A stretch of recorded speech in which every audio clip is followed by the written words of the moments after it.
I, 34, F. Never thought I'd be sitting alone in my kitchen at 2 in the morning, staring at my phone screen while my ex-husband's new girlfriend begged me for help. 6 months ago, my life looked completely different. Mark and I had been married for 12 years. We had two beautiful children, Emma, who was 10, and Lucas, who was 8. We lived in a nice house with a big backyard where the kids could play. Everything seemed perfect from the outside. Mark, 36, M, worked as a financial advisor at a big firm downtown. He made good money and we never had to worry about bills or groceries or school supplies. I worked part-time as a dental hygienist so I could be home when the kids got out of school. We had dinner together every night as a family. On weekends, we went to Emma's soccer games and Lucas's piano recitals. Our friends always said we were couple goals. They said we had the kind of marriage everyone wanted. But something changed last year. Mark started working late more often. At first, he said it was because of a big client who needed extra attention. Then it became 2 clients, then 3. Then he stopped giving reasons at all. He would come home after the kids were already in bed. He'd eat the dinner I left for him in the microwave without saying thank you. He'd shower and fall asleep without kissing me goodnight. When I tried to talk to him about it, he would get angry. He said I was being needy and clingy. He said I didn't understand the pressure he was under at work. He said I should be grateful that he was working so hard to provide for our family. But I noticed he had a new cologne. He was going to the gym more often. He bought new clothes that were trendier than anything he'd worn before. He started criticizing everything I did. The house wasn't clean enough. The kids were too loud. My cooking was boring. Nothing I did was right anymore. One night in January, he didn't come home at all. He texted me at midnight saying he was staying at a hotel near the office because he had an early meeting. Soulmate. I've never felt this way about anyone before, not even you. Each word was like a knife in my chest. 26 years old, 3 months of lying to me. Soulmate. Never felt this way about me, his wife of 12 years, the mother of his children. What about Emma and Lucas? I asked. I'll still be their father. This doesn't change that. But I can't live a lie anymore. I need to be with Chloe. She understands me in a way you never have. She makes me feel alive again.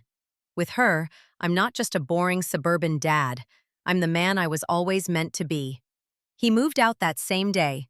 He packed his clothes and his laptop and his stupid expensive watch collection. He kissed the kids goodbye when they got home from school and told them he would see them on weekends. Emma cried. Lucas didn't understand what was happening. I had to hold them while they sobbed and tell them that Daddy still loved them, even though he was leaving. The divorce papers came a week later. Mark was generous with child support and alimony, probably because he felt guilty, or maybe because he wanted to look like the good guy. He moved in with Chloe immediately. They rented a trendy loft apartment downtown. I found out from Instagram where she posted pictures of their new place with captions about new beginnings and following your heart. Chloe was everything I wasn't. She was young and blonde and thin. She wore crop tops and high heels. She had over 10,000 followers on social media. She posted inspirational quotes about living your truth and not letting anyone dim your sparkle.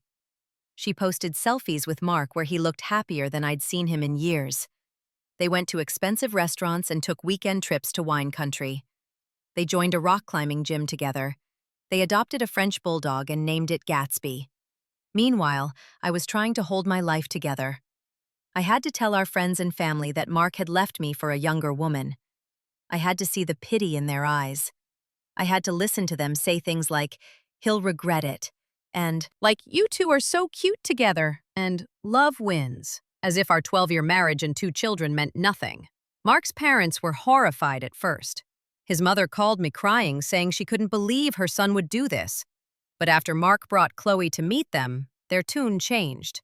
They said she seemed nice. They said Mark seemed happy. They said maybe this was for the best. Even my own sister suggested that maybe I should have seen the signs earlier. Maybe I should have tried harder to keep him interested. 3 months after Mark left, I was at my lowest point. I had lost 15 pounds because I couldn't eat. I wasn't sleeping. I was going through the motions of taking care of the kids, but I felt dead inside. Then one day, Emma came home from her weekend with Mark and said something that changed everything. "Chloe says you're jealous of her because she's younger and prettier," Emma said. Something inside me snapped. This woman who had destroyed my family was now poisoning my daughter against me. She was trying to replace me not just as Mark's wife, but as my children's mother. That was when my sadness turned into rage. That was when I decided I wasn't going to be the pathetic ex-wife crying into her wine anymore. I was going to get revenge, but I had to be smart about it. I couldn't do anything that would hurt my kids or make me look like the crazy ex-wife. I had to find a way to destroy Mark and Chloe's perfect little fantasy without getting my hands dirty, and then I realized their weakness, their image. They were so obsessed with looking like the perfect couple on social media. They needed everyone to see them as soulmates who had found true love. That was their vulnerability. I started small. I created a fake Instagram account and followed Chloe. I studied her posts carefully. I noticed she always tagged the restaurants they went to, the hotels they stayed at, the expensive gifts Mark bought her. They were spending money like water. The weekend trips to Napa, the designer handbags, the jewelry, the couple's massage sessions, the personal training sessions, the expensive week? It looked amazing. That resort must have cost a fortune. And the Cartier bracelet he bought her for their 3-month anniversary? It's beautiful. I'm sure he's handling everything fine at work, though, I said. I could see Patricia filing this information away. She would definitely tell her husband. And her husband would definitely start paying closer attention to Mark's performance and financial situation. Next, I reached out to Mark's mother for coffee. I played the concerned ex-wife perfectly. "I'm worried about Mark," I said. "He seems to be spending beyond his means. The kids mentioned he's been stressed about money. I just hope he's not getting himself into trouble trying to keep up with Chloe's lifestyle. You know how young people can be about money." His mother frowned. "What do you mean?" she asked. "Oh, I'm sure it's nothing. It's just that Chloe seems to have expensive taste. The trips, the restaurants, the shopping sprees. I saw she posted about wanting to start her own lifestyle brand. That takes capital. I just hope Mark isn't overextending himself financially, but I'm sure he knows what he's doing," I said. I could see the worry creeping into his mother's face. She would definitely be having a conversation with Mark about this. Then I took it up a notch. I started commenting on mutual friends' posts whenever they mentioned anything about financial responsibility or living within your means. Things like, "So important. I've been teaching Emma and Lucas about budgeting since their dad left. Kids need to understand that Instagram life isn't real life." People started asking questions. They started noticing the disconnect between Mark's flashy new lifestyle and his financial reality. His coworkers began making jokes about his midlife crisis. His clients started wondering if someone who was so reckless in his personal life could be trusted with their money. Mark's professional reputation began to crack. He lost 2 major clients in 1 month. His boss called him in for a performance review. He was passed over for a promotion he had been counting on. The stress was starting to show. Expensive loft apartment was next. They had to break their lease and move to a smaller place in a worse neighborhood. Chloe tried to spin it as them wanting a more authentic urban experience, but the change was obvious. No more floor-to-ceiling windows, no more marble countertops, no more rooftop pool. Just a cramped 1-bedroom apartment with thin walls and noisy neighbors. Mark started showing up to pick up the kids looking disheveled. His expensive clothes were wrinkled. His fancy watch was gone, probably sold to pay bills. He drove a beat-up Honda Civic that made strange noises when it turned corners. Emma was embarrassed when he picked her up from school. Lucas asked why Daddy's new car was so old and dirty. I kept the pressure on.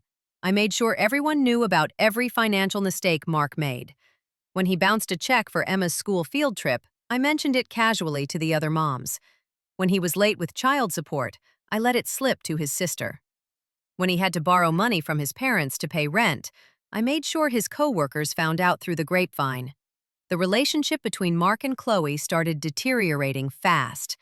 They fought constantly. The neighbors in their new apartment building could hear them screaming at each other through the walls. She accused him of lying about his financial situation. He accused her of only caring about money. She said he had ruined her life. He said she had ruined his. Chloe started going out without Mark. She posted photos from clubs and bars with her friends, no Mark in sight. She removed "in a relationship" from her Facebook status. She stopped wearing the promise ring Mark had given her. She started following her ex-boyfriend on Instagram again and liking all his photos. Mark became desperate. He started calling me, begging me to stop what I was doing. He knew I was behind his professional downfall, even if he couldn't prove it. He said I was being vindictive. He said I was hurting the children by destroying their father. He said I needed to move on and let him be happy. "You made your choice," I told him. Knew I had won. He had no power anymore. No money, no reputation, no respect. He was exactly where he deserved to be. A few weeks later, I ran into Chloe at the mall. She looked different, tired, older somehow. The designer clothes were gone, replaced with cheap fast fashion. The professional blowout was gone, replaced with messy roots showing through drugstore dye. The confident smile was gone, replaced with a permanent frown. She saw me and tried to walk away, but I called out to her. "Chloe, wait!" I said. She stopped but didn't turn around. "I know what you're doing," she said. "You're destroying him because you're jealous. You can't stand that he chose me." I walked closer to her. "He didn't choose you. He chose the idea of you. Young, pretty, uncomplicated. You were his midlife crisis in human form. But ideas aren't reality, and reality has a way of catching up with everyone eventually." "You're evil," she said. "No, I'm a mother protecting my children. Every dollar he spent on you was stolen from their future. Every lie he told to be with you was a betrayal of their trust. You want to talk about evil? Evil is sleeping with a married father. Evil is trying to replace his children's mother. Evil is posting about your happiness while two kids cry themselves to sleep, wondering why daddy doesn't live with them anymore." She finally turned to face me. Her eyes were red from crying. "I loved him," she said. "No, you loved what he could give you. The expensive dinners, the weekend trips, the designer gifts, the lifestyle.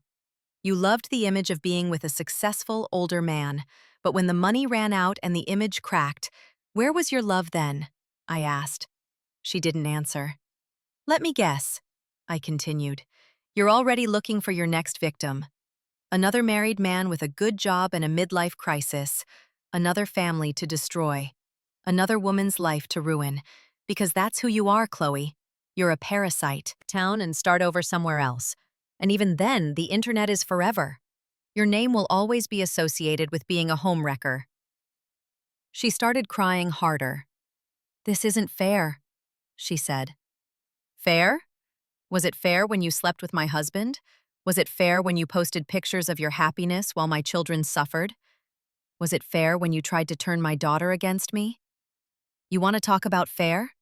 Fair is getting exactly what you deserve, and you deserve everything that's happening to you." I walked away, leaving her crying in the middle of the mall. I felt no sympathy for her. She had made her choices. Now she had to live with the consequences. That night, Mark called me again. He was drunk and crying. "She's leaving me," he said. "Chloe is leaving. She said I'm not the man she thought I was. She said I lied to her about my financial situation. She said she can't be with someone who can't take care of her." "That must be very painful for you," I said, my voice neutral. "I gave up everything for her. My family, my career, my reputation. Everything. And now she's just walking away like it meant nothing," he said. "Now you know how I felt," I said. There was silence on the other end. "I made a mistake," he finally said. "I threw away the best thing in my life for nothing. You were a good wife. You were a good mother. You deserved better than what I did to you." "Yes, I did," I said. "Is there any chance we could try again?" "For the kids?" he asked. "No. You made your choice. You chose Chloe. You chose excitement over stability. You chose fantasy over reality. You don't get to come crawling back when your choices blow up in your face. You don't get to use the kids as an excuse to worm your way back into my life. You had everything, and you threw it away. That's on you. I'll kill myself, he said. If you don't take me back, I'll kill myself. No. Before responding. What do you want me to do about it? I asked. Can you talk to him? He still respects you. Maybe if you told him to get help, he would listen. Or maybe you could loan us some money just until he gets back on his feet. I know it's a lot to ask, but I'm desperate. I'm scared of what he might do, she said. I almost laughed out loud. This woman who had destroyed my marriage, who had stolen my husband, who had tried to turn my children against me, was now begging me to save her from the mess she had created. Let me get this straight. You want me to help you fix the relationship with the man who left me and our children for you. You want me to give you money so you can continue living the life you stole from me? I said. It's not like that. You don't understand. He told me you were cold and controlling. He said your marriage had been dead for years. He said you were only together for the kids. He said he was miserable with you, she said. And you believed him. You believed a man who was lying to his wife and children. You thought you were special. You thought you were different. You thought he would never lie to you the way he lied to me, I said. Please, I know I hurt you, but I'm begging you. I don't have anywhere else to go. My family lives across the country. I quit my job to be with Mark full-time. I have nothing, she said. You have exactly what you deserve. You chose to be with a man who abandoned his family. You chose to build your happiness on the destruction of mine. You chose to ignore the fact that a man who cheats with you will cheat on you, and now you're facing the consequences of those choices, I said. You're really not going to help me? She asked. No, I'm not going to help you. In fact, I'm going to make things worse for you. Tomorrow morning, I'm sending every screenshot of Mark's excessive spending to his boss, every receipt from your trips, every photo of your designer goods, every post about your lavish lifestyle. I'm going to make sure his boss knows exactly why. Your parents. Maybe you can get your job back at the coffee shop. Maybe you can find another married man to rescue you. But you won't be doing it with my help or my sympathy, I said. You're evil, she said. No, I'm a mother protecting my children's future. Every dollar Mark spent on you was a dollar stolen from their college funds. Every weekend he spent with you was a weekend taken from them.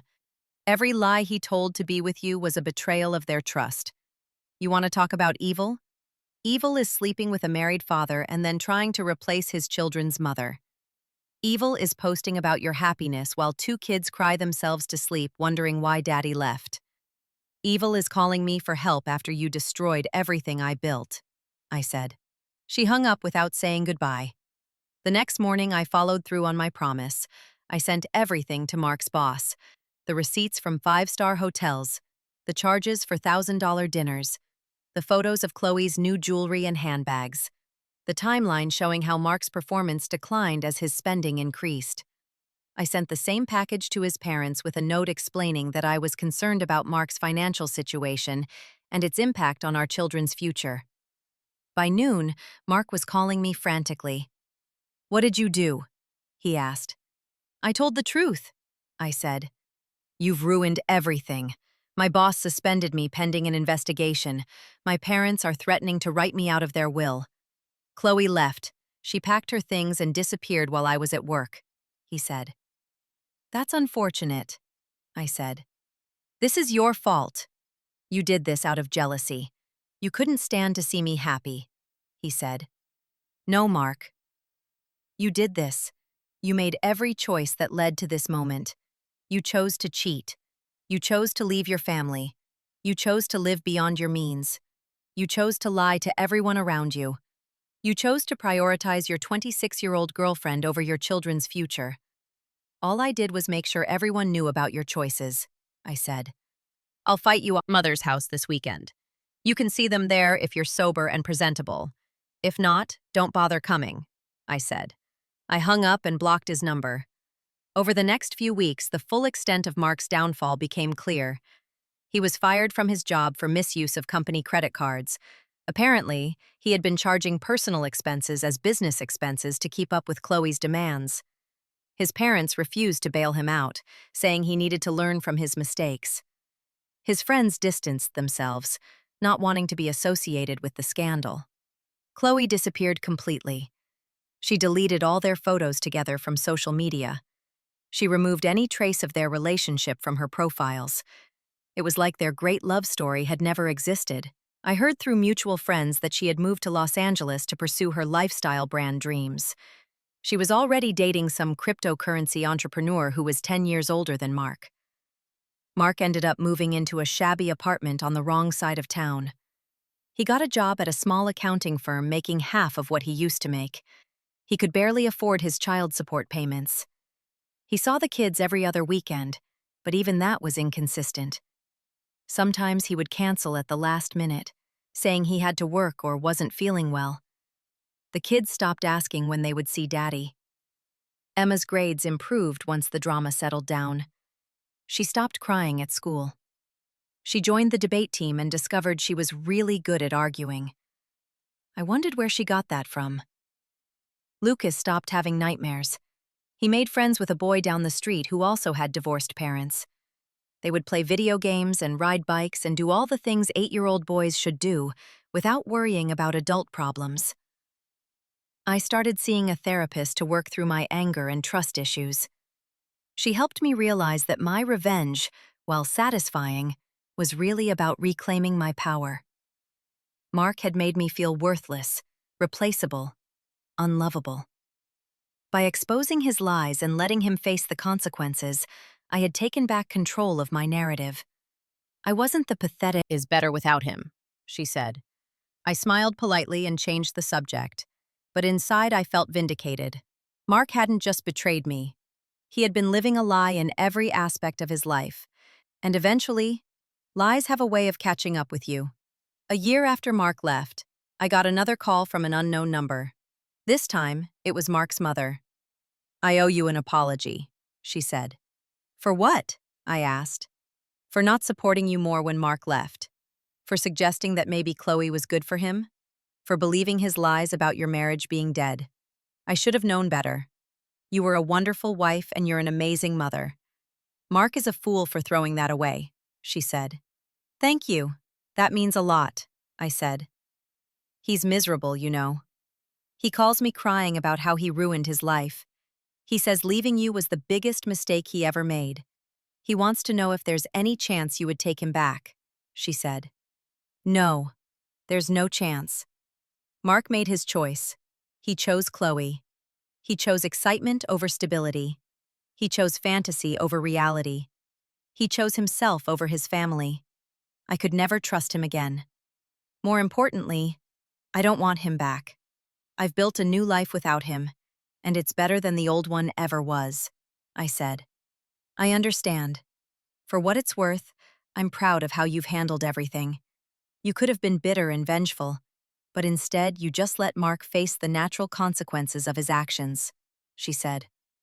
I almost laughed at that. If only she knew how much careful planning had gone into Mark's downfall. But I kept that to myself. Some secrets are worth keeping. "How are the children?" she asked. "They're doing well. Emma is thriving in school and Lucas just started playing soccer. They're happy kids. That's all that matters to me," I said. "Can I still see them?" she asked. "Of course. You're their grandmother. Mark's choices don't change that. You're welcome to visit any time." Fire. I chose to let them burn. The house is quieter now without Mark's constant criticism and complaints. The kids and I have developed our own routines. Pizza Fridays, movie Saturdays, pancake Sundays. We laugh more. We talk more. We enjoy each other's company without the tension that used to fill every room when Mark was home. I've started dating again, cautiously. Nothing serious yet, just coffee dates and occasional dinners. I'm not looking for a replacement for Mark. I'm not looking for someone to complete me or save me. I've learned that I'm complete on my own. I saved myself. If someone wants to be part of my life, they need to add to it, not define it. Emma asked me recently if I ever loved Daddy. Yes, I loved him very much. But sometimes people change. Sometimes they make choices that hurt the people who love them. When that happens, we have to protect ourselves and move forward, I said. Do you hate him now? She asked. No, I don't hate him. I nothing him. He's just someone I used to know. Someone who used to be important but isn't anymore, I said. Do you think he's sorry? She asked. I think he's sorry things didn't work out the way he wanted. I think he's sorry he got caught. I think he's sorry he lost his job and his money and his reputation. But I don't think he's sorry for hurting us. People who are truly sorry don't just say it. They show it through their actions. And his actions show that he's still only thinking about himself, I said. I'm glad you're our mom, she said. I'm glad I'm your mom too, I said. Lucas doesn't ask about Mark much anymore. He's too busy with soccer and friends and being a kid. Sometimes I catch him looking at other kids with their dads, and I wonder what he's thinking. But then he smiles at me and asks if we can get ice cream, and I know he's going to be okay. We're all going to be okay. The day the divorce was finalized, I felt nothing but relief. No sadness, no regret. Reflection. Mark will probably find someone new eventually. Some other woman who will believe his sob story about his evil ex-wife who ruined his life. Some other woman who will think she can fix him, save him, make him happy. Some other woman who will learn the hard way that Mark is incapable of being satisfied with what he has. He'll always be looking for something better. Younger, more exciting. It's who he is. But that's not my problem anymore. My problem is making sure Emma gets to soccer practice on time. My problem is helping Lucas with his homework. My problem is figuring out what to make for dinner. My problem is deciding whether to accept a second date with the nice man from the gym who makes me laugh. These are good problems to have. Normal problems. Problems that don't involve lies and betrayal and revenge. Sometimes, late at night, I think about that phone call from Chloe. The desperation in her voice. The panic. The fear. She had gotten exactly what she wanted, Mark all to herself, and it had turned into a nightmare. She had won the prize and discovered it was worthless. She had stolen my husband and found out he wasn't worth keeping. I think about how differently things might have gone if I had helped her. If I had talked to Mark, loaned them money, tried to fix their relationship. Maybe Mark would have kept his job. Maybe they would have stayed together. Maybe they would have lived happily ever after. But that's not what happened. Instead, I let them face the consequences of their choices. I let their selfishness catch up with them. I let their lies unravel. I let their fantasy collapse, and in doing so, I found my own strength. I discovered that I didn't need Mark to be complete. I didn't need his validation or his love or his presence. I was enough on my own. The kids and I are building a new life without Mark. It's not the life I planned. It's not the life I thought I wanted. But it's our life, and it's good. We have peace. We have stability. We have love. We have each architect of their downfall while keeping your own hands clean. The best revenge is the kind that leaves you satisfied and them destroyed. I sleep well at night knowing that Mark is alone in his crappy apartment, probably drunk, definitely miserable, absolutely broke. I sleep well knowing that Chloe ran at the first sign of trouble, proving that their great love was nothing but shallow attraction and fantasy. I sleep well knowing that everyone in Mark's life knows exactly what kind of man he really is. But mostly, I sleep well because my children are safe and happy in the room down the hall. They have a mother who fought for them, who protected them, who chose them over everything else. They have a mother who refused to be a victim, who refused to accept defeat, who refused to let their father's betrayal define their future. The sun is rising now, painting the kitchen in soft golden light. Emma will be up soon, asking what's for breakfast. Lucas will stumble downstairs with his hair sticking up in every direction. We'll eat together at the table where Mark used to sit. We'll talk about our plans for the day. We'll laugh at Lucas's silly jokes. We'll be a family, smaller than before but stronger. My phone buzzes with a text. It's from the nice man from the gym, asking if I want to get coffee this weekend. I smile and text back, yes. It's time to move forward. It's time to build something new. It's time to leave Mark and Chloe and all that drama in the past where it belongs. But the story wasn't quite over yet. 2 months after that phone call from Chloe, I got an unexpected visitor. It was a Tuesday afternoon. The kids were at school. I was working from home, doing some accounting for a local dental practice. The doorbell rang. When I opened it, there stood Chloe. She looked terrible. Her hair was greasy and pulled back in a messy bun. She wore sweatpants and an old t-shirt. Her face was puffy from crying. She looked nothing like the glamorous Instagram influencer who had stolen my husband. "What are you—" Your children's sibling. Emma and Lucas are going to have a brother or sister. Don't they deserve to know? She said. I sat back in my chair, trying to process this information. Mark had not only destroyed our family for this woman, he had created a new life with her. A baby that would forever tie him to her, and by extension, to us. Have you told Mark? I asked. No, I can't. He's in no position to be a father right now. He can barely take care of himself. He's drinking all the time. He's depressed. He's angry. He would either demand I get rid of it, or he would try to use the baby to get me back. Either way, it wouldn't be good for anyone, she said. So what do you want from me? I asked. I don't know. Advice? Support? Understanding? I know I don't deserve any of it, but I don't have anyone else to turn to, she said. I looked at this young woman sitting at my kitchen table. 6 months ago, she had been my enemy. She had been the villain in my story. But now she just looked like a scared, lost girl who had gotten in way over her head. You have 3 options, I said. You can have the baby and raise it alone. You can have the baby and give it up for adoption, or you can terminate the pregnancy. Those are your choices. I can't make them for you. What would you do? She asked. I'm not you. I can't answer that. But I will tell you this. If you have this baby, Mark will be in your life forever. He'll have rights.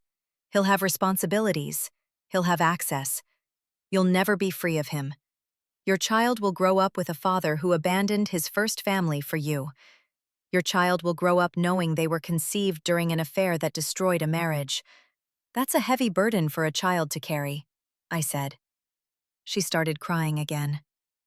I really messed up, didn't I? She said. Yes, you did. You got involved with a married man. You helped destroy world. The last I heard, she was working as a receptionist at a veterinary clinic and dating a guy her own age who had no idea about her past. Mark never found out about the pregnancy. He continued his downward spiral for a few more months before finally hitting rock bottom. He got arrested for drunk driving and spent a night in jail. That was his wake-up call. He started going to AA meetings. He got therapy. He slowly started rebuilding his life. He's been sober for 6 months now. He has a steady job. He sees the kids regularly. He's even dating someone age-appropriate, a divorced teacher with 2 kids of her own. They met at a support group for people going through divorce. She knows his whole story and accepts him anyway. I hope it works out for them. Not for Mark's sake, but for my children's sake. They deserve a father who is stable and present. We've reached a place of civility, Mark and I.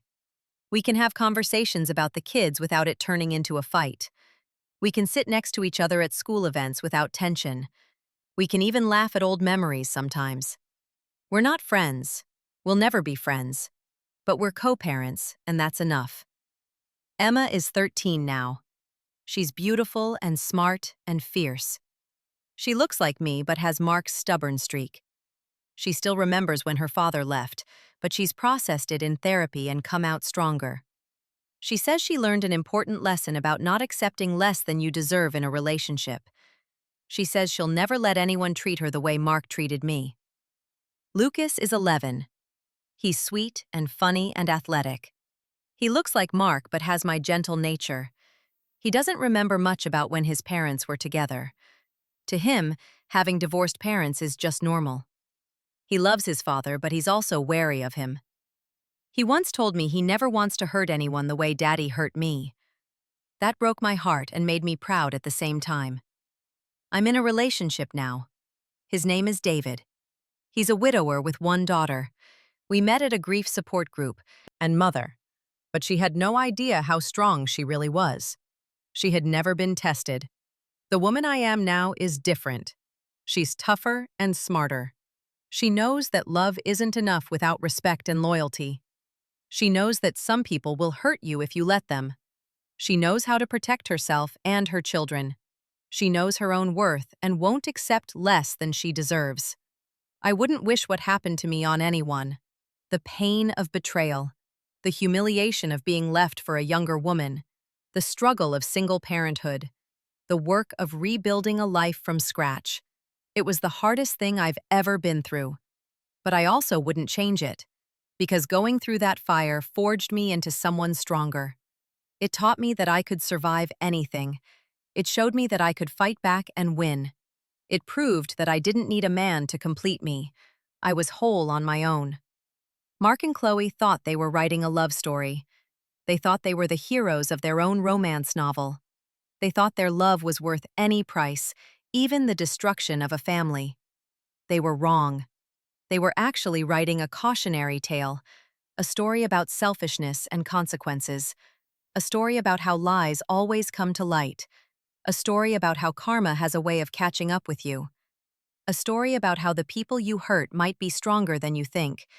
But most importantly, they were writing my origin story, the story of how a suburban housewife became a strategic mastermind, the story of how a broken woman became unbreakable, the story of how a victim became a victor. I won.